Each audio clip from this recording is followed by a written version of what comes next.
Friends, this is MD Wasim. Welcome to my channel Wasim academy. Friends, आज हम लोग इस वीडियो में देखेंगे इंग्लिश लैंग्वेज से रिलेटेड। ओके, इंग्लिश जो कि एकदम कंपलसरी है WB प्राइमरी टेट में सबों के लिए। और ये जो इंग्लिश का जो बेस्ड है, इंग्लिश का जो क्वेश्चंस बनाया जाता है, ये 30 मार्क्स का क्वेश्चंस होगा। ओके, 30 मार्क्स के क्वेश्चंस में एटलीस्ट 7 या 8 मार्क्स के आपको इंग्लिश कॉम्प्रिहेंशन से क्वेश्चंस किया जाएगा। यानी एक पैसेज दे दिया जाएगा, एक बड़ा सा पैसेज, और उसमें कुछ क्वेश्चंस किए जाएगी और उस क्वेश्चंस का आंसर आप लोगों को देना पड़ेगा। तो ये जो बेस्ड होगा 7-8 मार्क्स। ओके, 30 में से 7-8 मार्क्स, तो इसी सेक्शंस को लेते हुए आज ये वीडियोस बेस्ड होगा। तो आप सब लोगों का वेलकम। और आप लोग से छोटी सी रिक्वेस्ट है कि आप लोग अगर इस चैनल को सब्सक्राइब नहीं किए तो प्लीज सब्सक्राइब दिस चैनल, और इस वीडियो को ज्यादा से ज्यादा शेयर करें। और किसी भी किस्म का दिक्कत हो तो कमेंट बॉक्स में कमेंट करें। और क्लास के लिए या कुछ इंपॉर्टेंट नोट्स के लिए आप लोग व्हाट्सएप ग्रुप्स को ज्वाइन कर सकते हैं। और किसी भी किस्म का डाउट हो तो आप लोग कमेंट बॉक्स में कमेंट कर सकते हैं। तो आइए शुरू करते हैं आज का ये सेशंस। तो आज का जो सेशन होगा इंग्लिश लैंग्वेज का जो टॉपिक होगा कॉम्प्रिहेंशन। यानी बहुत सारे स्टूडेंट का ये प्रॉब्लम रहता है कि कॉम्प्रिहेंशन को कैसे सॉल्व करें। तो आज मैं उसका कुछ ट्रिक्स भी बताऊंगा और कॉम्प्रिहेंशन को कैसे सॉल्व किया जाता है और कॉम्प्रिहेंशन है क्या। तो हम लोग शुरू करते हैं सबसे पहले कि रीडिंग कॉम्प्रिहेंशन। ओके, तो सबसे पहले कॉम्प्रिहेंशन को 2 टाइप में डिवाइड किया गया है। Comprehension, broadly speaking, comprehension is 2 types. Okay, ज्यादातर कॉम्प्रिहेंशन के 2 टाइप्स होते हैं। Number 1 is reading comprehension, another is listening comprehension. Comprehension का मतलब होता है समझदारी, अंडरस्टैंडिंग। ओके, आपको एक छोटा सा टॉपिक या छोटा सा एक पैराग्राफ दे दिया जाएगा और उससे कुछ क्वेश्चन की जाएगी कि आपका माइंड कितना जल्दी किसी भी मैटर को सोच के समझ के उसका सही से आंसर दे सकता है। तो ये 2 टाइप्स का होता है कि कॉम्प्रिहेंशन का एक पैसेज दे दिया गया और उस पैसेज को आप पढ़ के उसका आंसर दे दिए। नहीं तो आपको कुछ सुनाया जाएगा और उस सुनने के बाद उसमें कुछ क्वेश्चंस या उसमें जो कुछ बताया गया उससे कुछ क्वेश्चंस किया जाएगा कि आपके सुनने की क्षमता, सुनने की ताकत कितनी है, कितना स्ट्रांगली आप ऑडिटरी यानी सुन सकते हैं और सुनकर उसका आंसर दे सकते हैं। लेकिन यहाँ पे तो हम लोग का एक MCQ एग्जाम होगा, तो इसलिए हम लोग को रीडिंग कॉम्प्रिहेंशन यानी पैसेज दिया जाएगा। तो सबसे पहले इस मैटर को समझ लेते, पैसेज है क्या या रीडिंग कॉम्प्रिहेंशन है क्या। तो देखिए यहाँ पे लिखा हुआ है the word comprehension comes from the verb, okay, comprehend which is means to grasp mentally. And इसका मेन मकसद है मेंटली ग्रैप्स, यानी आपका माइंड कितना शार्प है, कितना जल्दी किसी चीज को अपने अंदर एक्वायर कर लेता है।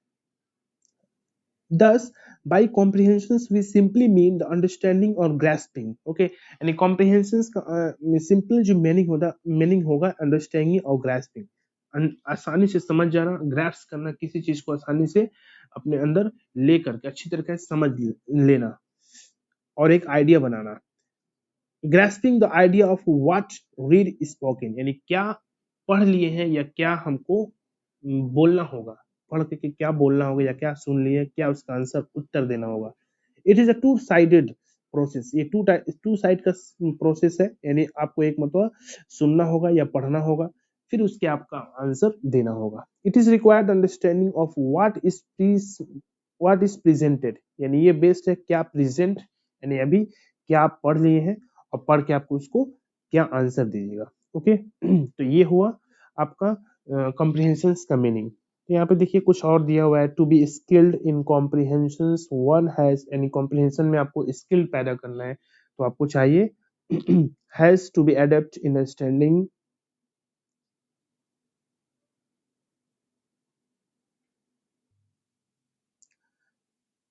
ओके, तो इस स्कीमिंग मेथड में आप लोग देख सकते हैं कि skimming method are reader to able to make quick reading, यानी क्विक रीडिंग आप जल्दी से पढ़कर मैटर को समझिए। बड़ा सा टॉपिक है, बड़ा सा पैसेज है, आपको उसको जल्दी से पढ़ के समझने के प्रोसेस को बोलते हैं क्विक रीडिंग। और एक नया एक आइडिया बना लीजिए आप। ओके, और जिस एक छोटा सा खुलासा, एक पूरा मैटर को समझ के एक हल्का सा एक स्टोरी बना लीजिए। ओके, जिसे इसको बोलते हैं इट इज बर्ड्स आई, यानी कैसे एक चिड़िया अपने आंख से हल्का सा देख लेता है। तो इसी तरह पैसेज को अच्छी तरीके से पढ़ करके उसको एक माइंड में एक आइडियाज बना लीजिए और एक खुलासा बना लीजिए। ओके, और इस जब आप स्कीमिंग कीजिएगा तो एक छोटा सा क्वेश्चन, मतलब कि क्वेश्चन को पहले पढ़ के कि उसका आंसर क्या होना चाहिए। दूसरा एक प्रोसेस है scanning method. Okay, scanning method मतलब होता है कि it is a method which is commonly applied for reader for searching matter. Okay, ये एक ऐसा मेथड है जिससे रीडर्स लोग मैटर को समझने के एक प्रोसेस है, मैटर फाइंड आउट करते हैं। मान कोई एक न्यूज रीडर है, ओके, तो कोई इंफॉर्मेशन न्यूज से या मैगजीन से कलेक्शन करना है तो जल्दी से एक नजर जो इंपॉर्टेंट पॉइंट्स है उसको पढ़ लिया जाता है, ओके, और उसको आंसर्स को फाइंड किया जाता है। ओके, तो ये जो दो प्रोसेस है, scanning and skimming, okay, for solve the comprehension part. यहाँ पे कुछ इंपॉर्टेंट टिप्स है to read the passage and answer the questions का है। पहला है read the passage carefully, okay, at a good speed. एक नॉर्मल स्पीड से आप पैसेज को अच्छी तरीके से पढ़ ले, ओके, सबसे पहले। और उसमें उसके नीचे जो क्वेश्चन है, क्वेश्चंस को अभी पढ़ लीजिए कि आपको पैसेज के अंदर आंसर देने में इजी रहेगा, ओके। और यहाँ पे तो एमसीक्यू है तो क्वेश्चंस का आंसर भी है, लेकिन आंसर देना है आपको suitable, okay, most correct answer देना आपको। नंबर 2 है find out what this passage is about. आपको ये भी मालूम करना होगा ये पैसेज जो आप पढ़ रहे हो उस पैसेज का टॉपिक क्या होना चाहिए, किस किस चीज से रिलेटेड है, पॉलिटिकल है या लिटरेचर है या फैक्चुअल है, कोई इंसिडेंट है या पोएम है। तो आपको उसको ये पहले मालूम करना होगा पैसेज को पढ़ के। Read the questions, comprehend them. Questions को पढ़िए, आंसर को भी पढ़िए और समझिए कि इसका सही आंसर, आंसर तो सब है, 4 ऑप्शन है, तो इसका सही आंसर क्या होना चाहिए। नेक्स्ट है री रीड, इसको बार बार पैसेज को पढ़िए। कीप क्वेश्चन इन माइंड, और क्वेश्चंस को समझने के लिए बार बार, क्वेश्चंस का आंसर देने के लिए बार बार पैसेज को पढ़िए, ओके। अंडरलाइन द आंसर्स, अगर आपको आंसर मिल जाए तो उसको अंडरलाइन कर दीजिए या कोई एक टिक मार्क कर दीजिए कि ये है आंसर। नंबर 6 है don't worry about the exact dictionary. आप एकदम ऐसा नहीं है कि आप जो एकदम एग्जैक्ट डिक्शनरी का मीनिंग हो या एग्जैक्ट आंसर, बल्कि जो करीब करीब का जो आंसर वो मिल जाएगा वही बेहतर है।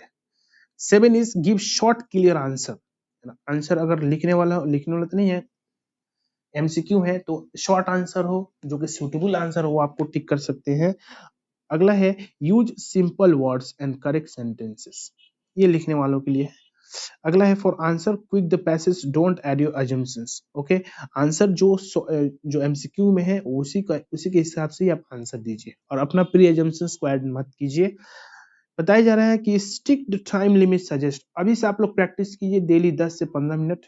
अगर आप लोग कोई ऐसा पेसेज जो कि 5 से 600 वर्ड्स में है, अगर 10 से 15 मिनट के अंदर आप लोग अच्छी तरह से सॉल्व कर लेते हैं तो यू कैन गेट द 8 और 7 मार्क्स, ओके। क्योंकि टेट्स में जो एग्जाम होता है कॉम्प्रिहेंड का 7 से 8 मार्क्स रहेगा, और उस पैसेज को आप लोग 10 से 15 मिनट के अंदर सॉल्व करने का ट्राई कीजिए।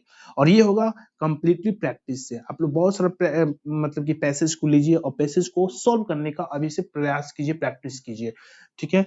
और ये टाइम लिमिट को बांध दीजिए, तो अभी से प्रैक्टिस रहेगा तो आपको एग्जाम आते आते आप एक छोटा सा अंडरस्टैंडिंग हो जाएगा पैसेज को कैसे सॉल्व करना है, ओके। तो ये था एक छोटा सा टिप्स या trick to solve the comprehension process, okay. तो आप लोग वसीम एकेडमी के साथ जुड़े रहिए और किसी भी किस्म का, किसी भी सब्जेक्ट पे, किसी भी टाइप का अगर नोट्स चाहिए तो ग्रुप्स को ज्वाइन कीजिए और अपने प्रिपरेशंस को बूस्ट कीजिए। तो आज के लिए बस इतना ही, मिलते हैं नेक्स्ट वीडियो में। Thank you friends, thanks.